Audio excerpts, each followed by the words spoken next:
right, so today what we're looking at is compound interest. So now we are moving into what we call geometric financial relationships. So remember geometric, if you're going to see that, so if we're talking about getting the next term, you know, the Vn plus 1, you're going to see a number here, which is like either if it's growing, the R will be like a 1, and, you know, bigger than 1, and then if it was depreciating, it would be less than 1. So geometric means we're going to see this timesing. So we're not adding or subtracting, we're timesing it by something.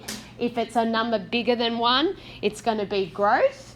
If it's less than 1, it'll be decay. So we are now going to look at that, but now we're going to look at financial scenarios of this case. So the first one, compound interest, is when it's going to grow.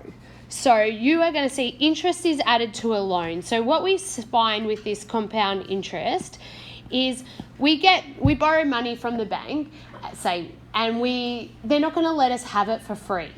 So they're going to charge us interest, and say they're going to charge us interest over a time period. So say maybe monthly. So I'm just going to say, I'll keep it simple. So say I borrowed $1,000 from the bank, and then they said, right, we're going to charge you 10% compound interest.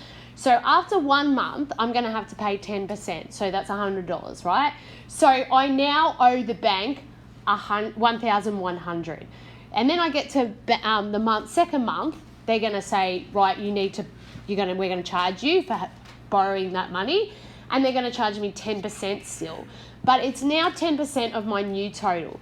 So because I've got $1,100 owing, my interest that I'm going to be charged is 10%, but it's going to be 110. So can you see how it's the actual amount that I'm getting, the interest is, the amount is getting bigger, but the percentage is still the same. Okay, so that's what compound is. It means it's compounding on the new total every time. And it will matter on when they charge the interest. So we can charge interest at different intervals. So you could get interest charged at, say, monthly. So you could have, and the time period could be monthly, daily, quarterly. So you'll see them, they're just examples. So you'll see them talking about that, and that's the time period. So because this is growth, we're going to see it grow and get bigger. You could borrow money and they'll charge you. You can also invest money and they're going to give you some interest on that. So it can also be, compound interest can also be an investment. You know, when because you invested your money, they'll give you a little bit more, okay? The interest rate for your investments are never as high as your loaning interest rates. And does that make sense? Because who's going to want the most money? The banks. Okay, so here is a compound interest. When we put compound interest into a recurrence relation, you'll see that you get this scenario here. So it's a recurrence relation because we talk about the VO. Now, we'll use the word principal. So that's the original amount. Okay, so in banking, they call the original amount, or VO, the principal. So if I said I invested $10,000, my principal is $10,000. If I loaned $20,000, the principal is $20,000, okay? And then here's how we get the next term, remember? And so the thing that you're going to have to change depending on the scenario is this R. So you can see here we've got the formula for R, and it's 1 plus. Now you can see how it says rate, the little r. So R is the percentage rate per annum. So down there where we say that, you might want to write PA because they often write, you know, it's 2% PA, meaning per annum. And banks and all like advertising, they advertise the per annum rate. Even though that might not be how it's getting charged onto your account, everyone will say the per annum rate. Now the PPY is the number of periods per year. So you can see there it's got an example. If you're going to be quarterly, so what that means is every 4 every 3 months, they're going to give you, the interest is going to be charged. So that means there's 4 in 1 year. So the PPY is how many times it will happen in the year. So if it was monthly, what will PPY equal? 12. Good. If it was weekly, what would it be? 52. If it was fortnightly, what would it be? 26. Good. So these are some of the numbers you'll need to know. They're in your books, but you need to know that there's 52 weeks in a year, 26 fortnights. What about if I said daily? What would you say? 365.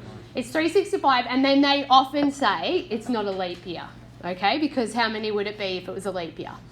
366. Yeah, 366. Okay, so that's what that PPY is, and obviously VN is the value. We're used to all of that, but we can see how the R is going to be calculated there. So you might want to write a little note here that compound interest, the R is going to be greater than 1, isn't it? It's going to be greater than 1. Okay, so it'll be 1 point something or whatever. Okay, so let's have a look at this example here. We've got the following recurrence relation can be used to model, and here again we're always going to be told what type of interest it is. They have to tell you that because you might think, oh, is this simple interest? No, it's compound interest. So the model is used to do compound interest when an investment of 2,000. So this is my VO, which we know is also referred to as principal. Paying 7.5% per annum. So can you see, I told you, they will always talk about the R. So you've been given that little r there. Little r indicates per annum rate, okay, the per annum rate.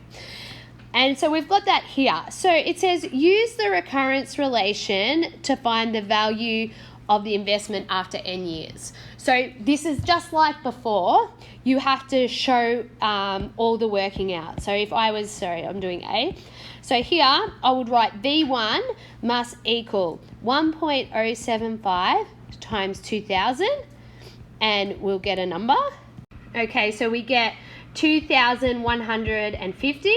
Then V2 would be 1.075 times this new total, and that would end up being 2311.25.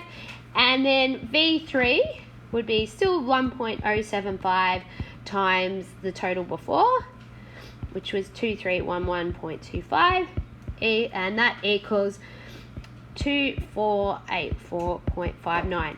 Now, why am I only doing 2 decimal places? Because of cents, okay? So it will be assumed that you know to go to 2 decimal places unless instructed. So they would only instruct you like for maybe they might say the whole number, or they might say nearest 1,000 or something like that. But if it's a decimal point, they will not say anything. You do to 2 decimal places. Okay. Now, just to show you how, see here, this bit here, I'm going to just show you how that was worked out. That would have been that big R value, which was, we saw the formula, which was the rate over PPY over 100. That's what they would have found. That's how they used that to find 1.075. So if you look at it, it would have been 1 plus, now the per annum rate is 7.5. Now, because this is a model from year to year, what would PPY be? If it's yearly, how many times a year is it? 1. So that's why we see 1, and that's how they got that number there. Okay? So I just want to help you because that will help you with future questions. All right, so B, it says determine when the value of the investment will first exceed 2,500. So because you should be doing this recursively in your calculator at this stage.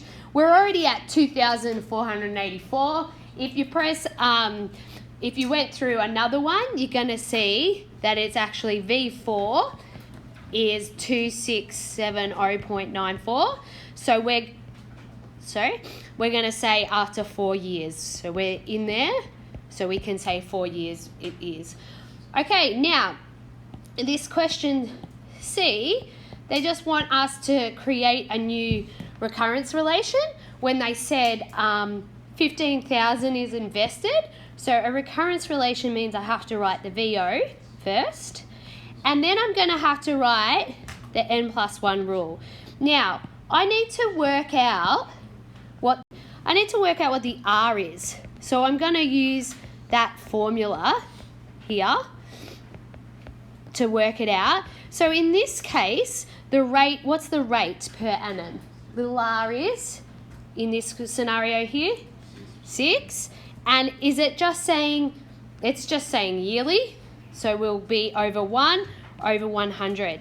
So that ends up being 1.06, okay? So here, when we're writing our recurrence relation, this number here goes there, and then you'll see on our formula, it just says you do times Vn, okay? So that will be on your summary sheet. I'll just go grab it and show you. Just to show you, you could have found this on your summary sheet, and because they wanted recurrence relation, remember the first column shows you that. So here's what you need to have written out. Because the R was highlighted, it means you'll have to calculate that in terms of your scenario, which is what we did. So obviously we can do things recursively, but if you think about it, if I had a compound interest account and I said monthly, I'm going to do the interest monthly, and then I said what's the value of this investment after 15 years, you're not going to want to sit in your calculator and, recursively hit it 15 times. So we've got the nth rule term, and remember this is the middle column in your summary sheet. So here's the formula. So you can see here the R is highlighted, so you'll need to change that according to your scenario. And here's the formula written there. And then you're going to also, it actually means you've got to times by VO. So VO is also highlighted. You'll have to go find what it is in your scenario. Now, just to help you, there's a few little summary formulas here. You don't need to worry. There's just other ways. We've done that. The common ratio, that's what we've got there. But this one's probably is probably helpful. Now, it says CPY. You can just write PPY, change it to PPY if you like. It means the same thing, and that's what we use in our formula. All right, so we've got, and then it shows you, so if annually it's 1, if it's 6 monthly, it's 2. Can you also write that? I've seen them say bi-yearly. Obviously, bi means 2, like bicycle, 2 wheels. So just, just in case they say that, it's, that's 6 months, it'd be 2. Okay, and there's all of the few of the others. I don't think they've ever done a leap year one. They've just said it's always a year, 365. All right, so there's our, let's do some practice of that. So we've got Brian borrows, so this is my VO, 5,000 from the bank. He pays an interest rate of 4.5% per annum, so that's my little r. And it says let the value of the loan, let Vn be the value of the loan after n compounding periods. Okay, so what it wants me to first write down a recurrence relation to the model for of Brian's loan for these different scenarios. So let's have a look at first at A. So what's going to change if you write out our compound interest recurrence relation formula? You have this formula where this bit is the one we're going to have to change. If he's always 5,000, so if I write these down, VO is always going to be 5,000 in this case, so we know that. But what's going to change here is this R value. So remember, R is 1 plus the rate over PPY over 100. So if you look in this first scenario, let's just work out what that is. So it'd be 1 plus the 4.5 over yearly over 1 over 100. So we'll end up with 1.045. if I did this second scenario, I'm just going to work them all out first. It'd be 4.5 quarterly, so I've got to divide by 4. And when you do that, you end up with your R being 1.01125. When it's talking about the common ratio, that big R, don't round. You need to put all the decimal places in, okay? So you can see I did that. And then the last one would be 1 plus 4.5 divided by 12 over 100. And that equals 1.00375. So now when I go to write the recurrence relation, I'm going to have to write it out. So it'd be the VO, and then it's 1.045 VN. So that's the actual answer to part A. And then part B, it's 5,000, and VN plus 1 equals 0.1125. So that's the answer to the B. And then this one, so you have to write the VO for a recurrence relation. So if you don't have any of that information there, you won't get the mark, and it'll just be 1 mark. This would, like these ones would be 1 mark each. Now, just to give you a little heads up on the calculator, when you're doing this bit on your calculator, if you do control divide, you get that box like that. Once you do that, do control divide again, and you'll end up with another one. But you've got to do it like that. Do that first. So you do control divide times 2, and you end up with that. So if you don't do it that way, you might end up stuffing it up. So that's how I want you to set that up on your calculator when you're trying. Go control and divide, and then you would have, like, you put 4.5, 12, and 100 in that one, okay? Manu invests 3,000 into an account that pays compound interest. So in this question, we've been given the VO. We know it's compound interest, so that now you know to go to the thing.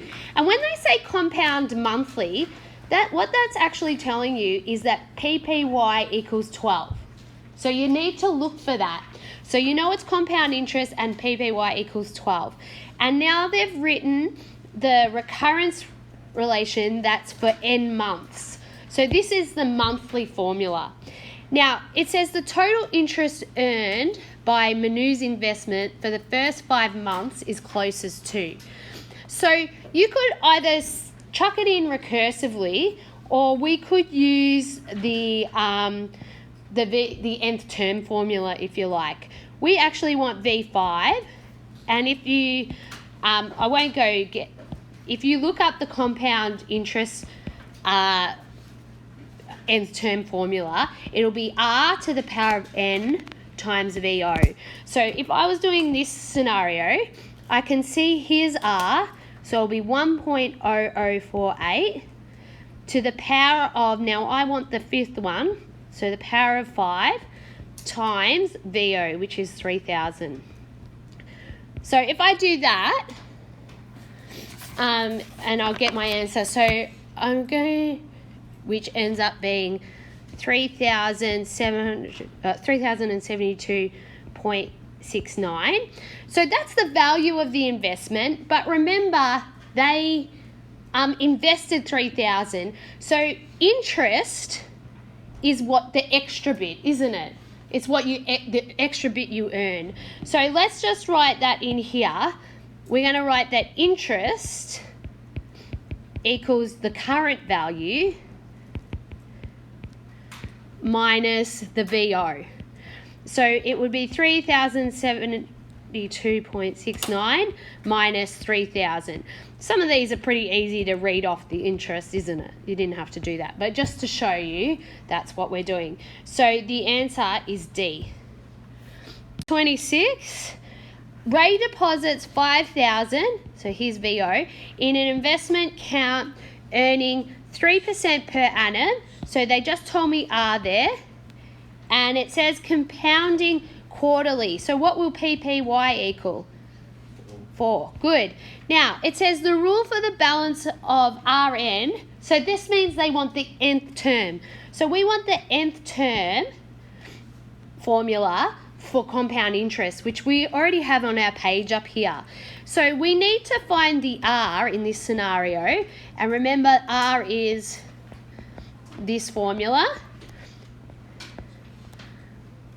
So if I write in the data, I've got 3% divided by 4 over 100. So remember, on your calculator, go control, divide, and you end up with it being 1.0075. So this one, if I was writing the formula out, if I did it, I would say, all right, it's 1.0075 to the power of n, and I'd times it by my VO, which I know is 5,000. Now, this is the quarterly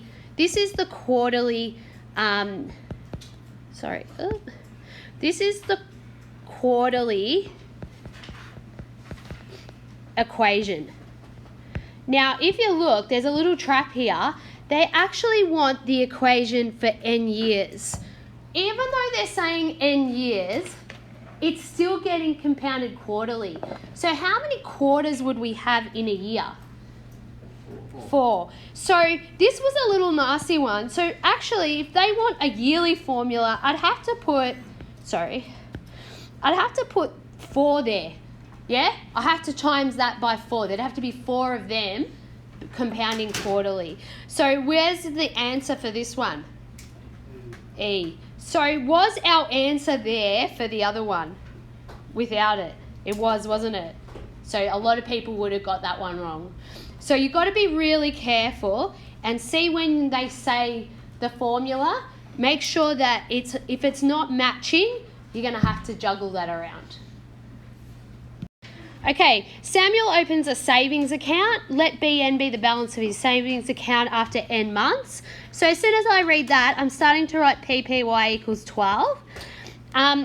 So the month to month, yep, so they're giving me month to month formula is there. Write down the value of B4, the balance of the savings account after 4 months.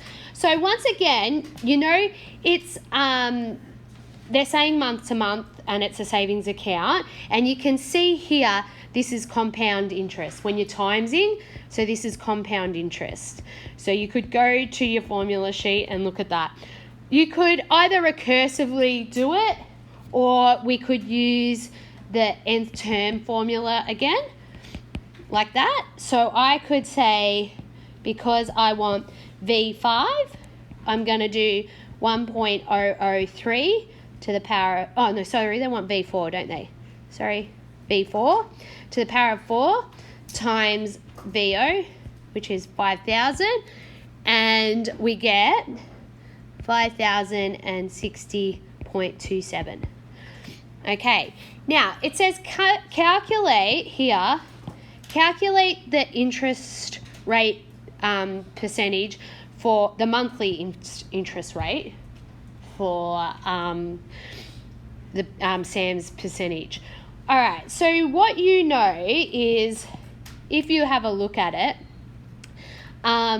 you know when you found R was 1 plus the rate per annum over PPY over 100.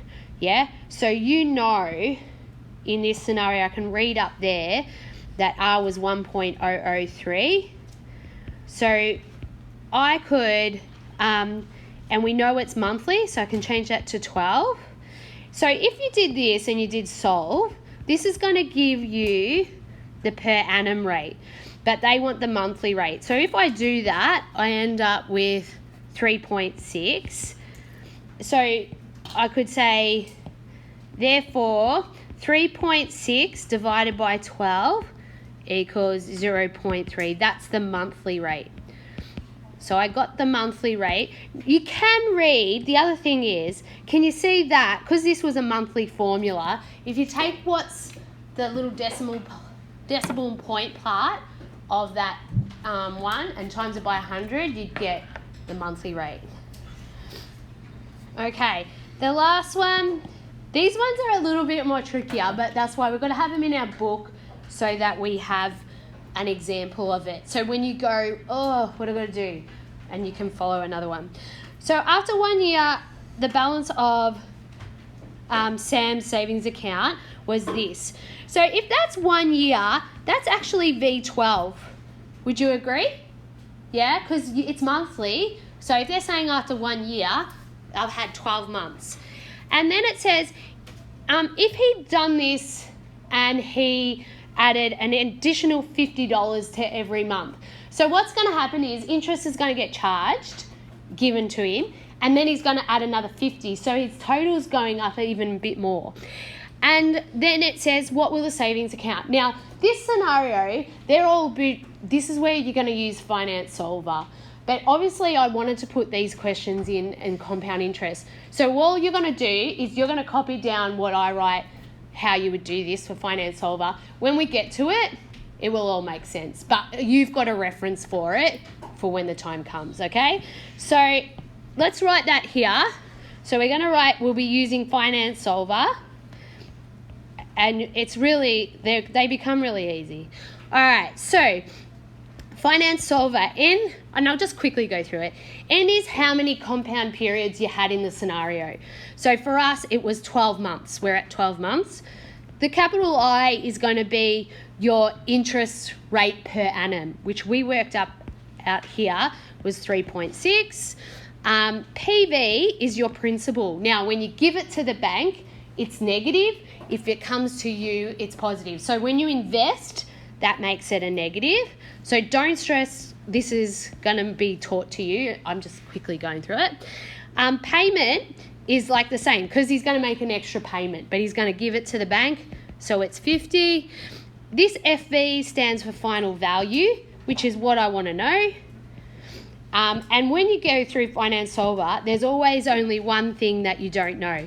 PPY, I know is 12 because it's monthly. And when you do that, you end up with the value of 5793.00. Okay, so that's what he would have got if he added an extra $50. Up here is what he got if he didn't do that. So therefore, how much extra did he get? You go 5793 minus what they gave you, and that's 610. Just write it down.